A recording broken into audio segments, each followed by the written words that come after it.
नमस्कार, मैं हूं अंजलि और आप देख रहे हैं 24 इंडिया न्यूज। तो आइए शुरुआत करते हैं आज की प्रमुख खबर से। शिवसेना कार्यालय के बाहर समर्थकों ने महाराष्ट्र के विरोधी पक्षी नेता विजय वडेट्टीवार को मारे चप्पल और फाड़े पोस्टर। मुंबई चुनाव में 26/11 हमले का जिक्र, शिव सैनिक हुए नाराज, बोले शहादत पर नहीं बर्दाश्त करेंगे राजनीति। महाराष्ट्र में जहां एक तरफ राजनीतिक सियासत अपने चरम पर है, वहीं बयानबाजी में कोई कमी नहीं हो रही है। महाराष्ट्र कांग्रेस विरोधी पक्ष नेता विजय वडेट्टीवार के बयान के बाद महाराष्ट्र में राजनीतिक सियासत काफी तेज हो गई है। शिवसेना शिंदे गुट पूरी तरह से मैदान में उतर गया है। जगह जगह घोषणाबाजी और बैनर पोस्टर पर चप्पल मार रही है। दरअसल कांग्रेस नेता ने 26/11 हमले को लेकर जो बयान दिए थे, मानो कि महाराष्ट्र की खोलती राजनीति में घी डाल दिए। अब कांग्रेस इस बयान को लेकर कांग्रेस न हजम कर पा रही और न उसे उगल पा रही है। क्या था विजय वडेट्टीवार का बयान? महाराष्ट्र विधानसभा में नेता प्रतिपक्ष वडेट्टीवार ने कहा कि मुंबई के आतंकी हमले में मारे गए एटीएस प्रमुख हेमंत करकरे पाकिस्तानी आतंकी अजमल कसाब की गोली से नहीं बलिदान हुए थे। कांग्रेस नेता ने दावा किया कि वो आरएसएस से संबंध रखने वाले एक पुलिस अधिकारी की गोली से मारे गए थे। कांग्रेस नेता के इसी बयान के बाद भाजपा सहित सहयोगी पार्टियों ने मानव का एक मुद्दा बना दिया और कांटे पर नमक रखने जैसे बयानों का तीखा विरोध करना शुरू कर दिया। आतंकी अजमल कसाब के खिलाफ गवाही देने वाले ने भी कांग्रेसी नेता की आलोचना की। मुंबई में 26 नवंबर 2008 को हुए आतंकी हमले के मामले में प्रत्यक्षदर्शी ने कांग्रेस नेता विजय वडेट्टीवार का नाम लिए बगैर सोमवार को कहा कि किसी को भी इस तरीके से घाव पर नमक नहीं छिड़कना चाहिए। आतंकी अजमल कसाब के खिलाफ गवाही देने वाले सबसे कम उम्र के प्रत्यक्षदर्शी की देविका रोटवाल ने कांग्रेस नेता की टिप्पणी पर दुख जताया और साफ तौर पर कहा कि यह निंदनीय है।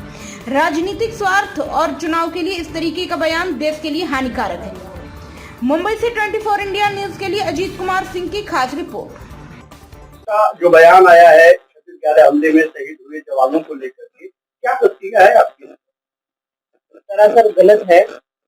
अभी हम जब इलेक्शन के लिए खड़े हुए हैं, उसके बाद उनको ये बात याद आई 2026 का जो हमला हुआ था वो कौन से साल में हुआ था और वो कब बात कर रहे हैं। उसके बाद 10 साल तो खटला चला, जो निकम जी फिर से इलेक्शन में खड़े हो गए, उनके बाद उन्हें ये सब याद आ रहा है। उनको इतना ही काम करने की हौस सर या फिर बोलते हैं भारत देश में, तो कितने सालों से कर्नाटक का काम रुका हुआ है, क्यों नहीं कर रहे वडेट्टीवार? हमारे इलेक्शन के बाद हमें क्यों बीच में डिस्टर्ब भी कर रहा है ना एक तरह से मोदी जी को उनके काम में। उनके पास तो कुछ है नहीं बताने के लिए। जो लोकतंत्र के लिए अभी लोकसभा के चुनाव आ रहे हैं, तो लोकतंत्र में क्या क्या होना चाहिए, कौन से काम होने चाहिए, वो तो उनके पास कुछ एजेंडा है नहीं। खाली कुछ भी झूठी बातों लेके वो सामने आ जाते हैं और हम लोग को डिस्टर्ब करते हैं। ये सरासर गलत है। क्या मैसेज होगा, क्या संदेश देना चाहते हैं आप? किस तरीके का विरोध? इतना ही करना है हमें। विरोध तो किसी का करना नहीं है। हम एक तरफ से आ रहे, चुनाव लड़ रहे हैं और हमें जो करना है वो मोदी जी के माध्यम से हम करेंगे ही। उनको इतना ही कहना है हमें, अगर आपको अच्छे से काम करना हो तो लोकतंत्र में आइएगा, नहीं तो अपना राजीनामा देके घर में बैठ जाइए।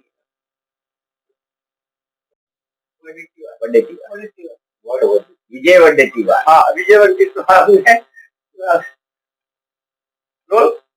सर क्या कहना चाहेंगे? 2 दिन पहले 26/11 में जो हमले हुए थे उसको लेकर के विरोधी पक्ष नेता का एक बयान आया हुआ है, उस पर आप क्या प्रतिक्रिया देंगे? बयान बेतुका है। उनका जो बयान है, उन्होंने जो बयान दिया है कि हेमंत करकरे जी को किसी पुलिस अधिकारी की गोली से ही उनका पुलिस अधिकारी की गोली से ही वो मरे हैं, ऐसा उनका बोलना था। क्या उस टाइम वो वहाँ खड़े थे क्या? वो ऐसा कैसा बोल रहे हैं? क्या उस टाइम अकेले वो हेमंत करकरे जी के ऊपर गोली चली थी? उस टाइम वहाँ कामते जी भी थे, विजय साळस्कर जी भी थे, वहाँ कई अधिकारी थे। साथ में एक उस गाड़ी में जहाँ पर इनका सिटी हॉस्पिटल के यहाँ जहाँ इनके ऊपर हमला हुआ, आतंकवादी हमला, उस वक्त वहाँ पर एक कांस्टेबल भी था जो जीवित है आज भी, जिसने बयान दिए है कि भाई किस तरीके से हमला हुआ और अचानक में हमला हुआ और किस तरीके से लोग मारे गए, मतलब ये बड़े अधिकारी मारे गए। तो ये बात में कोई दम ही नहीं है। ये बात कैसे वो बोल रहे हैं, क्या तथ्य है उनके पास में, समझ में नहीं आ रहा है।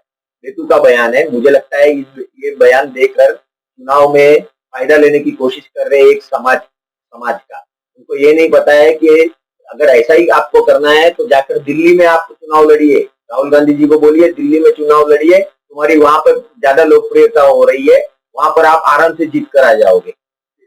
इस तरीके का विरोध दर्ज करें, क्या कुछ मांग कर रहे हैं आप इस बयान को? हम निषेध व्यक्त कर रहे हैं कि आप ये जो भी भाषण कर रहे हैं बिन बेताल का, इसका कोई तथ्य नहीं है, कोई एविडेंस नहीं है। किस आधार पर आप इस तरीके का एक जिम्मेदार पार्टी होती है और पार्टी इस तरीके का अगर बयान करती है तो अशोभनीय है, मतलब बराबर नहीं है समाज के लिए, लोकतंत्र के लिए। आप किस इधर भी कुछ भी बोलेंगे ऐसा नहीं चलेगा ना, उसका विरोध तो होना ही चाहिए। एक अधिकारी, जो पुलिस अधिकारी जिसने इतने साल अपने देश को सेवा दी, इतने अच्छे अच्छे अधिकारी हमारे एक साथ मारे गए उस आतंकवादी हमले में, और हम इस तरीके का बयान कर रहे हैं, मतलब ये उनकी शहादत पर हम प्रश्न चिन्ह लगा रहे हैं ना। क्या मैसेज होगा, क्या संदेश होगा उन लोगों के लिए? क्या आइंदा संदेश यही है, विजय वडेट्टीवार को भगवान सद्बुद्धि देवे, इस तरीके की भाषा का प्रयोग वो कर रहे हैं और इसको फायदा पहुंचाने की कोशिश कर रहे हैं, ये सब लोग जानते हैं।